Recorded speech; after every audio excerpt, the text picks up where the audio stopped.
มื้อนี้เพิ่นทำบุญกันจนเบิดทุกคนทั่วทองทินเนื้อคำเนื้อ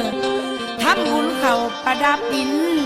เดือนเก่ามาปีละครั้งแม่ผ้าสร้างแต่เมื่อยังลูกแม่เอ๋ยเสียงกองดังอยู่ตึงตังเสียงกองดังอยู่ตึงตังลูกไปนั่งอยู่ทางใดเด้นอหมู่เพิ่นมานำกันแม่เพิ่นเห็นลูกหลานแล้วลูกแม่ยังคัดของจำเป็นอีหยังโนอีหยังโน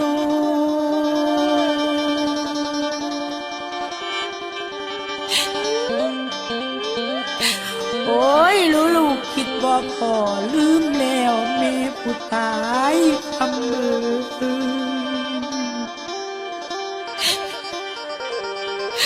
หมู่เพิ่นยังอยู่หลายหอบเอาสิ่งเอาของทั้งเงินทองของทานมากยาปาปิงแม่ยืนอิงอยู่เสาหัว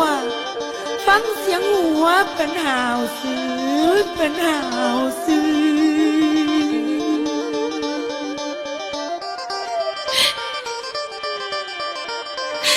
แม่นี่นะคอยท่าลูกอยู่เบิดคืนจนหอดยามมือเศร้าบ่เห็นเจ้าไม่อ่อนใจคำมือ